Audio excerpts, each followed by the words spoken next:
Mes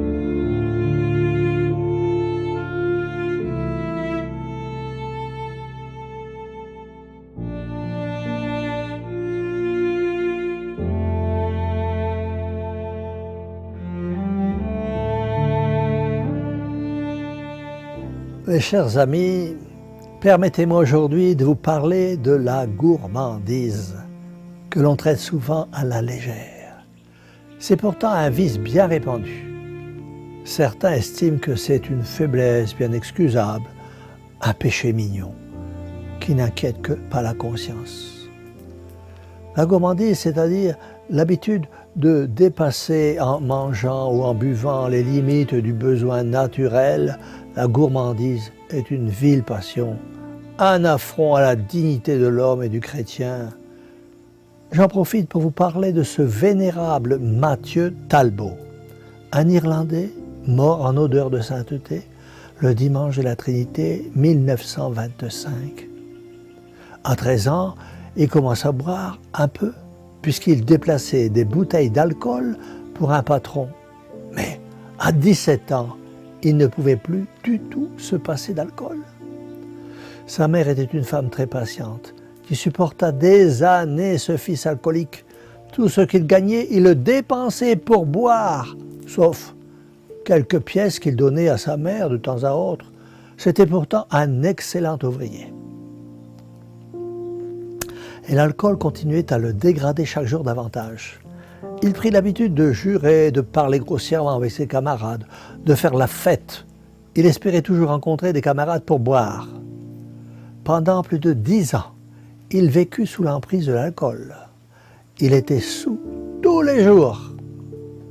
Un jour, il eut la déception de voir l'ingratitude de ses camarades qui ne lui payaient pas à boire.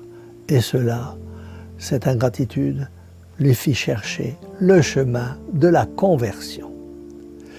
Il se sentait trahi par ses camarades.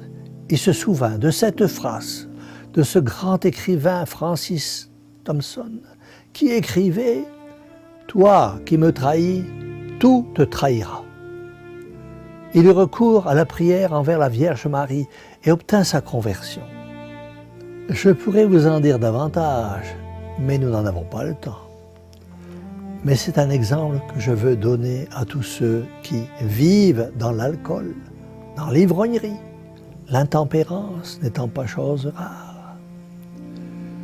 Si tous ceux qui s'adonnent à la boisson pouvaient réfléchir au danger de l'alcoolisme, s'ils pouvaient penser aux ruines qu'ils accumulent, à ces foyers détruits par l'alcool, à ce père qui rend soûl et qui bien souvent est violent, à ces familles qui vivent dans la terreur de voir revenir leur père du travail dans un sombre état d'ivrognerie, entraîné par ses camarades et qui, sous l'effet de l'alcool, perdant la raison, crie, frappe, casse et terrorise ses enfants. Et si par malheur parmi vous, il y en a qui vivent une telle situation, n'hésitez pas à lutter jusqu'à la victoire définitive contre cette passion dont les effets sont si désastreux. Dieu me garde de penser qu'il y ait dans la partie féminine de mon auditoire des personnes qui auraient elles aussi besoin d'être prémunies et de s'approprier la morale de cette instruction. Mes chers amis, le vin, dit l'Écriture sainte, réjouit le cœur et fortifie le corps. Oui, bien sûr, quand on n'en fait pas un usage à l'excès, mais quand on excède la mesure, il trouble et altère l'organisme. Il énerve le corps, il dégrade l'âme, il abrutit l'individu dans toutes les parties qui le constituent.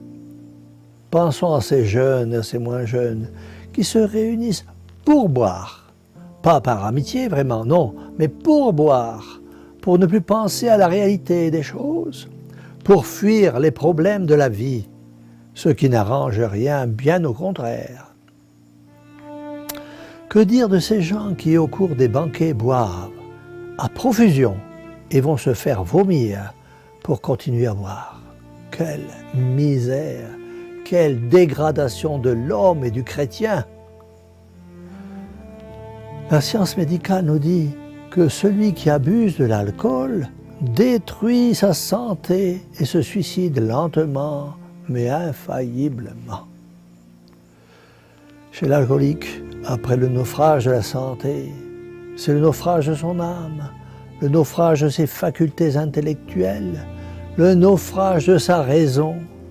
Oui, bien souvent, c'est l'intempérance, l'alcoolisme, qui vient jeter la perturbation et l'effroi dans ce milieu tranquille qu'est le foyer. Et l'âme d'une mère, d'une épouse, le cri des enfants sont impuissants à calmer. L'irritation d'un intempérant et la personne qui boit transforme en un enfer le foyer domestique en détruisant la vie de famille. Plus de paix, plus de sérénité, plus d'amour. Et pour certains, ils épuisent follement les ressources du foyer, le jettent dans l'indigence. Et la personne qui boit n'a plus de dignité, ni de respect de lui-même.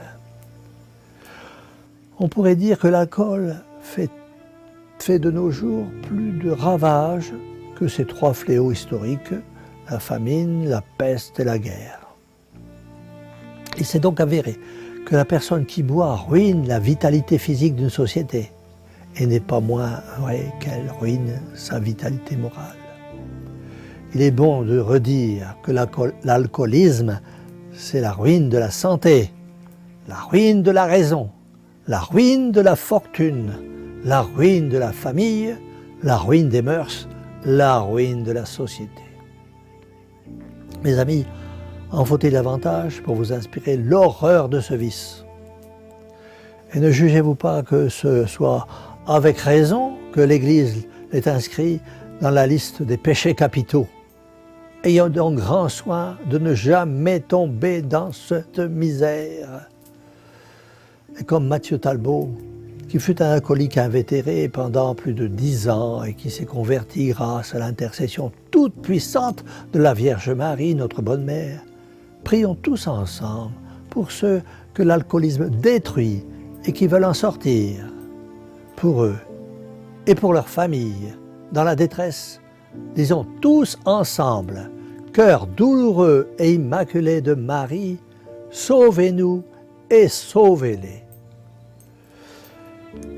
Et que la bénédiction du Dieu Tout-Puissant, Père, Fils et Saint-Esprit, descende sur vous tous et y demeure à jamais. Ainsi soit-il.